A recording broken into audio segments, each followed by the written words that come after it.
Welcome to movie today.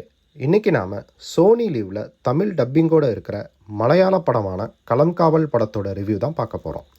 இந்த படத்தோட கதை என்னென்னா, ஒரு ஊருக்குள்ளே 2 குரூப்புக்குள்ளே நடக்கிற கலவரத்தை விசாரிக்க வராரு ஸ்பெஷல் இன்வெஸ்டிகேஷன் ஆஃபீஸரான விநாயகன்.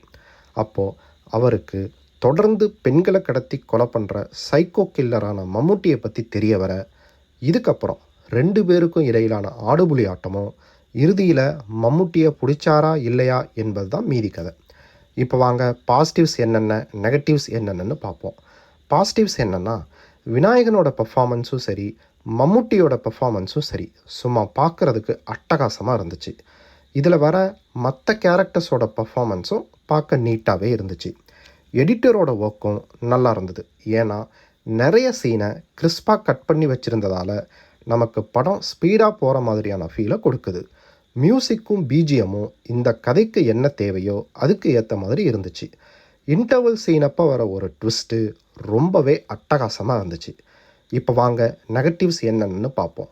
நீங்கள் நிறைய க்ரைம் த்ரில்லர் படம் பார்க்குற ஆளாக இருந்தால் ஈஸியாக ப்ரெடிக்ட் பண்ணுற மாதிரி தான் இருக்கும்.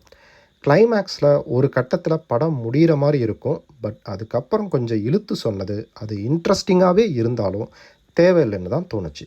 ஸோ மொத்தத்தில் இந்த படம் எப்படி இருந்துச்சுன்னா, ஒரு ஓத்தான வாட்ச்னு தான் சொல்லுவேன். இந்த படத்துக்கு நான் கொடுக்குற ரேட்டிங் 5க்கு 4 கொடுப்பேன். இந்த படத்தை 16+ ஏஜ்லேருந்து பாருங்கள். இந்த வீடியோ உங்களுக்கு பிடிச்சிருந்தா லைக் பண்ணுங்கள், ஷேர் பண்ணுங்கள் அண்ட் சப்ஸ்கிரைப் பண்ணுங்கள். இதில் ஏதாவது நிறை குறைகள் இருந்தால் கமெண்ட்டில் பதிவிடுங்க. தேங்க்ஸ்.